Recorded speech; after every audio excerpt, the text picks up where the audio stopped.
एही कार्यक्रमर सह प्रायोजक हेले Gayatri +2 science residential colleges.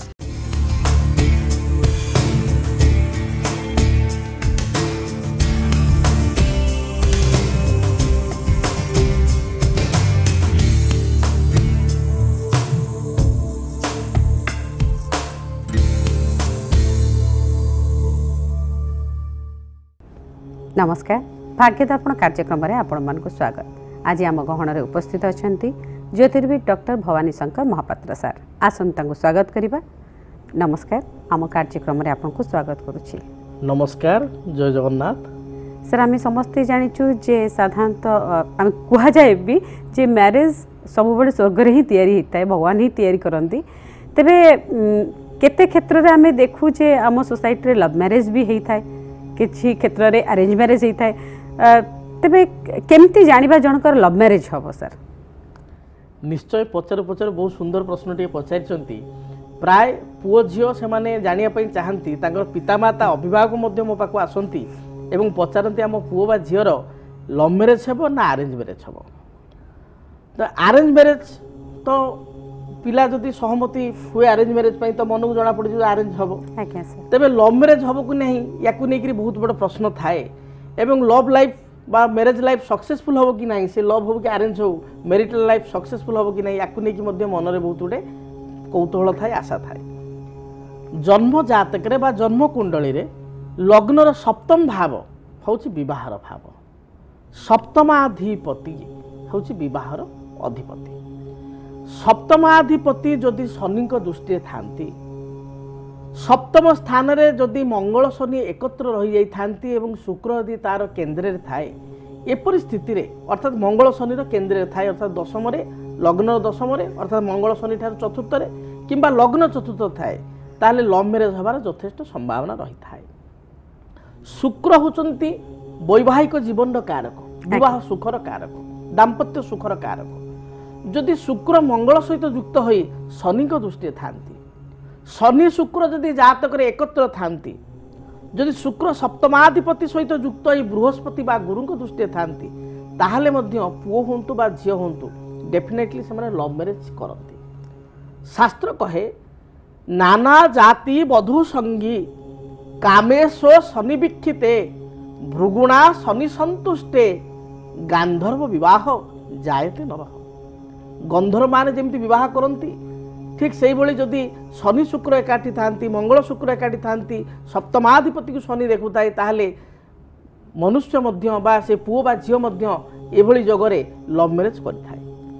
Sir, चलन जने कलर को सहित कथा है जिबा। निश्चय। हेलो हेलो, किए कहउचंती? शिक्षा कहती एकदम कटक रे। कहा विषय जाने पे चाहउचंती? बड़ पुओ से भी जाने चाहते। बड़ पुओ को ना कोंतु, डेट ऑफ बर्थ कोंतु? बड़ पुओ ना है किसी। Date of birth? Date of birth है 14/12/2003। 14/12/2003 मसिया। जन्म समय दीपहर 12:44।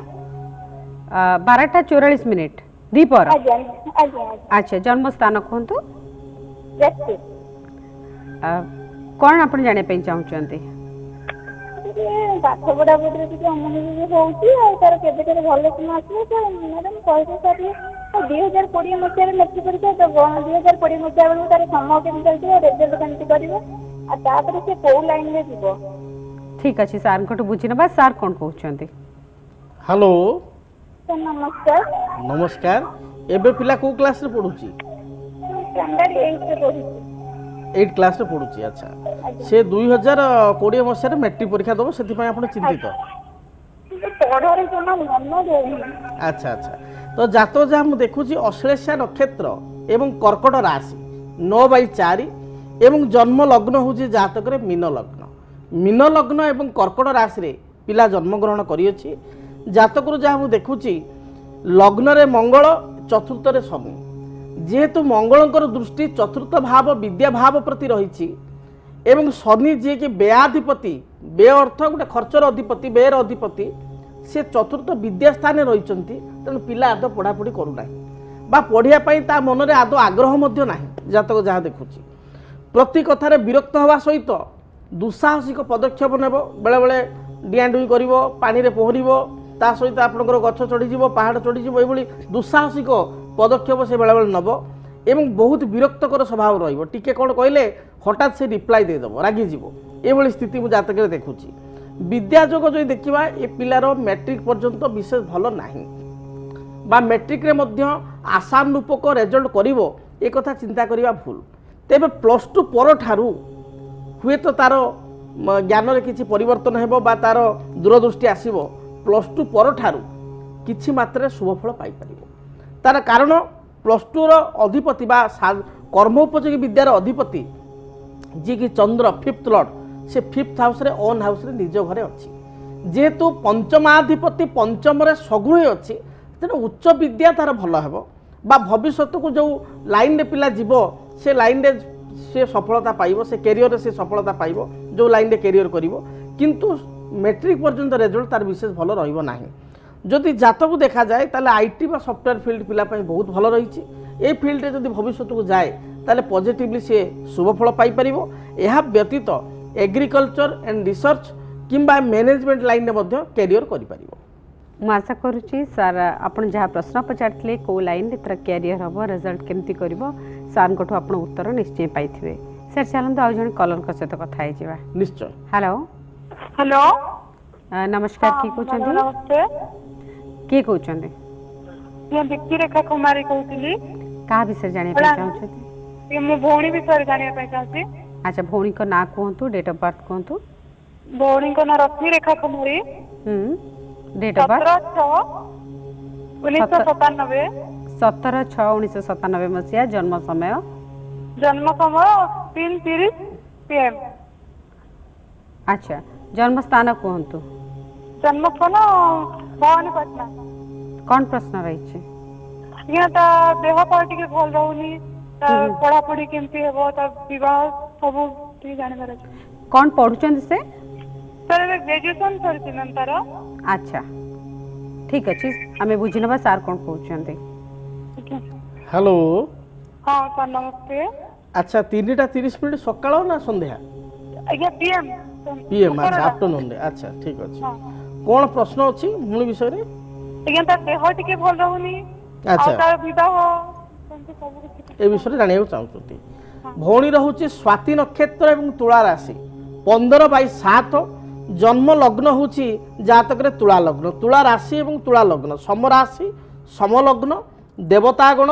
ଜନ୍ମ ସମୟ ବେଳକୁ ରାହୁ ମହାଦଶାରେ ଜନ୍ମଗ୍ରହଣ କରିଅଛି। ବର୍ତ୍ତମାନ ସମୟରେ ଭଉଣୀର ଜାତକରେ ଶନି ମହାଦଶା ଚାଲିଛି, କାରଣ ପ୍ରଥମେ ରାହୁ, ତାପରେ ବୃହସ୍ପତି, ବର୍ତ୍ତମାନ ଶନି। ଶନି ମହାଦଶାରେ ବର୍ତ୍ତମାନ ବୁଧ ଅନ୍ତରଦଶା ଜାତକରେ ଚାଲିଛି ଏବଂ 11/7/2016 ଠାରୁ ଏ ଆରମ୍ଭ ହେଲାଣି, ଗତ ବର୍ଷ ଜୁଲାଇରୁ ଆରମ୍ଭ ହେଲାଣି ଏବଂ 11/3/2019 ପର୍ଯ୍ୟନ୍ତ, 2019 ମସିହା ମାର୍ଚ୍ଚ ପର୍ଯ୍ୟନ୍ତ ଗୋଟେ ଲଙ୍ଗ ପିରିୟଡ଼ ବର୍ତ୍ତମାନ ଶନିରେ ଆପଣଙ୍କର ବୁଧ ଭଉଣୀର ଜାତକରେ ଚାଲିବେ। ଯଦି ତୁଳା ଲଗ୍ନକୁ ବିଚାର କରିବା, ଏ ଲଗ୍ନ ପାଇଁ ଶନି ଏବଂ ବୁଧ ଉଭୟ ହେଉଛନ୍ତି ଯୋଗକାରକ ଗ୍ରହ। ତେଣୁ ପିରିୟଡ଼ ବର୍ତ୍ତମାନ ଭଉଣୀ ପାଇଁ ବହୁତ ଭଲ ଚାଲିଛି, ବହୁତ ଭଲ ସମୟ ଚାଲିଛି। ଏବଂ ମୁଁ ଦେଖୁଛି ଯେଉଁ ବିବାହ କଥା ବର୍ତ୍ତମାନ ବିଚାର କରାଯାଉଛି ବା ବିବାହ ବିଷୟରେ ଚିନ୍ତା କରାଯାଉଛି, ବିବାହ ଏ ଜାତକରେ 2018 ମସିହା 2018 ନଭେମ୍ବର ଠାରୁ 22/3/2019 ମଧ୍ୟରେ, 2018 ମସିହା ଆସନ୍ତା ବର୍ଷ ନଭେମ୍ବର ମାସ ପରଠାରୁ 22/3/2019 ପୂର୍ବରୁ 22 ମାର୍ଚ୍ଚ 2019 ପୂର୍ବରୁ, ଅର୍ଥାତ୍ ନଭେମ୍ବରରୁ ମାର୍ଚ୍ଚ ଯଦି ବିଚାର କରିବା ଏ 5 ମାସ ବିଟୁଇନ୍ ଇନ୍ ଟାଇମ୍ ପିରିୟଡ଼ ନିଶ୍ଚୟ ଭଉଣୀର ବିବାହର ହେଇଯିବ। ବୈବାହିକ ଜୀବନକୁ ଯଦି ବିଚାର କରିବା ତାହେଲେ ବୈବାହିକ ଜୀବନ ଓଭରାଲ୍ ଭଲ ରହିଛି, କୌଣସି ଅସୁବିଧା ନାହିଁ। ଯଦ୍ୟପି ଦ୍ୱାଦଶରେ ମଙ୍ଗଳ ଥାଇ ମଙ୍ଗଳ ଦୋଷ ରହିଛି ଜାତକରେ, ତଥାପି ବୈବାହିକ ଜୀବନ ଭଲରେ ବିତିବ, କାରଣ ମଙ୍ଗଳ ଅଷ୍ଟମ ଦୃଷ୍ଟିରେ ସପ୍ତମ ଭାବକୁ ଅର୍ଥାତ୍ ଓନ୍ ହାଉସ୍କୁ, ନିଜ ଭାବକୁ ଦେଖୁଛି। ଶାସ୍ତ୍ର କହେ ହରା ସ୍ୱାମୀ ଗୁରୁଜ୍ଞ ବୀକ୍ଷିତ ଜୁତା ନାନ୍ୟେଚ ବୀର୍ଯ୍ୟତ କଟା। ଗୋଟେ ଭାବର ଅଧିପତି ଯଦି ସେଇ ଭାବକୁ ଦେଖୁଥାଏ ତାହେଲେ ଏହା ଅତ୍ୟନ୍ତ ଯୋଗକାରକ ହୁଏ। ତେଣୁ नो डाउट तार फ्यूचर लाइफ भविष्य जीवन बहुत भल रहा पूर्व टी जातक मेल करदे और मंगलस थी गोटे कात्यायनी जंत्र ठाकुर घरे रखी चंदन सिंदूर धूप दीप लाल रंगर मंदार फूल दे प्रत्येक दिन विशेषकर मंगलवार गुड़िक पूजा करेंगे एवं जदि पारिबे ताले गोटे बेल गछटे कुंडरे लगाई चंदन सिंदूर धूप दीप लाल रंगर मंदार फूल दे सिंदूर दे प्रसाद दे रवि ग्रह नाम प्रत्येक दिन पूजा करेंगे रविवार गुड़िक स्वात्विक भोजन ग्रहण करेंगे आमिष रविवार खाइबे ना वर्जन करेंगे एवं जातक जहाँ मुझे देखुँ स्वास्थ्य कथा आप पचारे हेल्थ भल रोना जेहेतु लग्न में चंद्रमा रही चंद्र दुर्बल रही तेणु स्वास्थ्य हेतु संकट देखादेव बारंबार थंडा जनित समस्या पेट जनित पीड़ा बारंबार पेट व्यथा गाइनिकाल प्रॉब्लम जॉइंट पेन एगुड़िक प्राय लगी तेबे जो प्रतिकार गुड़िक कहली या करंतु शारीरिक सुस्थता केतेकांश अनुभव करेंगे एवं देइथिबा समय अनुसार विवाह हो पारिबो। सर कहले गोटे भल पीरियड चली आपन भौणीकर बाहागर भी भल जगार हम भल आफ्टर मैरिज भी लाइफ भल रहिबो किंतु जहाँ शरीर समस्या रही से सब किछि कमीबाई आपण जो सब प्रतिकार सर कहले से सब ठीक भाव में पालन करंतु। एबे समय हिची विरातिर नहीं जिबा गोटे छोट विराती।